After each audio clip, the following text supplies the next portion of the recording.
आज हम एक बहुत ही गहरे सवाल पर बात करने वाले हैं। एक ऐसा सवाल जो सदियों से इंसान को सोचने पर मजबूर करता रहा है। आखिर जीवन का परम लक्ष्य क्या है? और जब हम इस खोज पर निकलते हैं तो एक शब्द बार बार सामने आता है, मोक्ष। पर यह सिर्फ एक आध्यात्मिक शब्द नहीं है, ये एक बहुत गहरी मानवीय चाहत है। तो चलिए समझने की कोशिश करते हैं कि ये मोक्ष आखिर है क्या। सोचिए जरा, आखिर जीवन का असली मकसद क्या है? क्या ये सिर्फ अच्छी नौकरी, पैसा कमाना या रिश्ते बनाना ही है, या फिर इन सबसे भी बढ़कर कुछ है? कोई ऐसी मंजिल जिसकी हम सबको कहीं ना कहीं दिल के किसी कोने में तलाश रहती है। हम सब ने शायद ये महसूस किया होगा, है ना, कि दुनिया की सारी चीजें पा लेने के बाद भी कभी-कभी एक खालीपन सा महसूस होता है। ये सारी उपलब्धियां हमें खुशी तो देती हैं, पर वो खुशी टिकती नहीं। और ये जो अधूरापन है ना, यही इस बात का इशारा करता है कि हमारी असली खोज किसी और ज्यादा गहरी और सच्ची चीज की है। तो इस अधूरेपन की जड़ तक पहुंचने के लिए हमें पहले उस बंधन को समझना होगा जिससे मोक्ष हमें आजादी दिलाता है। और यहीं पर बात आती है संसार की। अब संसार का मतलब सिर्फ जन्म और मरण का चक्र ही नहीं है। असल में ये हमारी अपनी साइकोलॉजी, हमारी अपनी मनोवैज्ञानिक हकीकत है। सोचिए, हमारी इच्छाएं, फिर हमारी आदतें और फिर उनके नतीजे। ये एक ऐसा अंतहीन सिलसिला है जो हमें रोज रोज की चिंताओं और दुखों में फंसाए रखता है। तो ये चक्र चलता कैसे है? देखिए, सबसे पहले एक इच्छा होती है और उस इच्छा से हम कोई काम यानी कर्म करते हैं।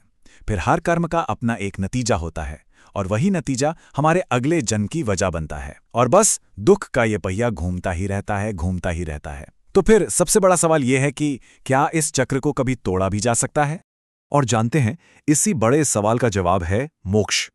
ये संसार के इस चक्रव्यूह का वो गहरा, वो परिवर्तनकारी समाधान है जिसे हमारे दर्शन में जीवन का सबसे बड़ा परम लक्ष्य माना गया है। मोक्ष शब्द का मतलब ही है मुक्त हो जाना, आजाद हो जाना। पर सवाल फिर वही है, आजादी आखिर किससे? ये सिर्फ बाहर की मुसीबतों से पीछा छुड़ाना नहीं है। नहीं, ये तो हमारे होने के, हमारे अस्तित्व के सबसे गहरे बंधनों से आजादी है। तो ये हमें कई लेवल्स पर आजाद करता है, जैसे दुख से आजादी, जन्म मरण के इस चक्र से आजादी, हमारे अहंकार यानी मैं के भाव से आजादी। लेकिन अगर आप इन सब बंधनों की जड़ में जाएं तो वहां सिर्फ एक ही चीज मिलेगी, अज्ञान, जिसे अविद्या भी कहते हैं। मतलब खुद के असली रूप को ही न पहचान पाना।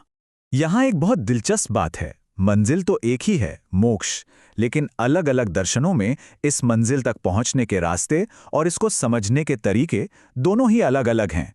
तो चलिए जरा इन अलग अलग नजरियों को भी समझते हैं। मुक्ति को समझने से पहले हमें मैं को समझना होगा। ये मैं आखिर है कौन? अब देखिए, हिंदू धर्म के अद्वैत दर्शन के हिसाब से एक स्थायी सच्ची आत्मा है जो उस परम सत्य यानी ब्रह्म का ही एक हिस्सा है। दूसरी तरफ बौद्ध धर्म कहता है कि ऐसी कोई स्थायी आत्मा है ही नहीं। जिसे हम मैं कहते हैं वो तो बस बदलते हुए ख्यालों और शरीर का एक बहाव है, एक धारा है।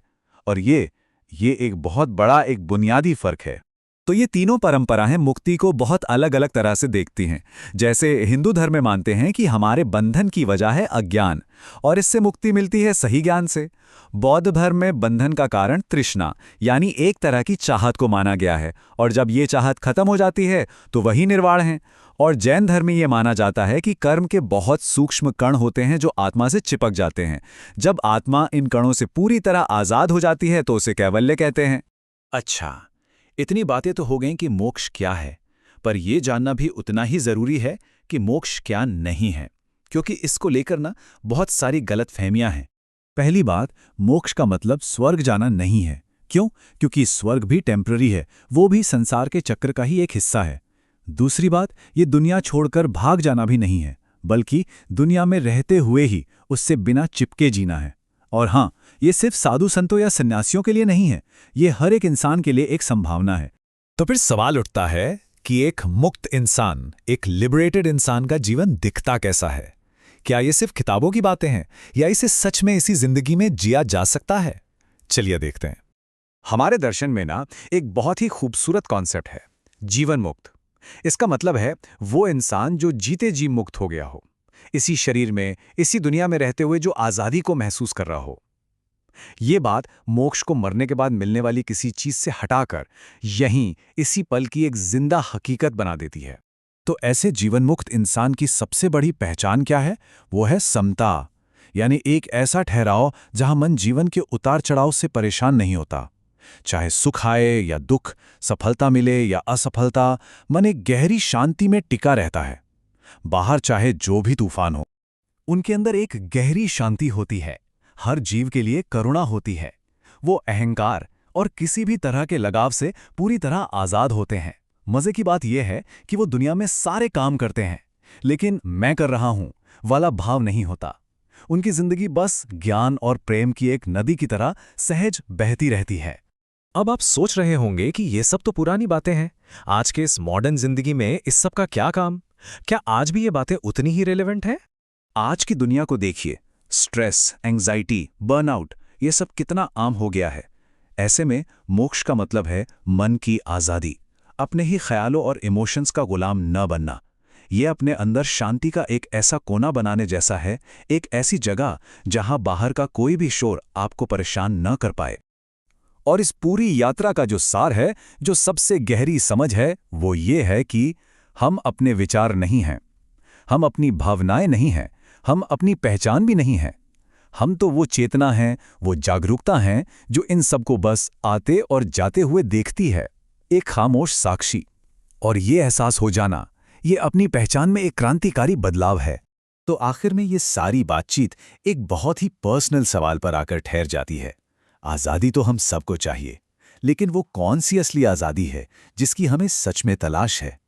शायद इस सवाल पर सोचना ही इस सफ़र का पहला कदम है।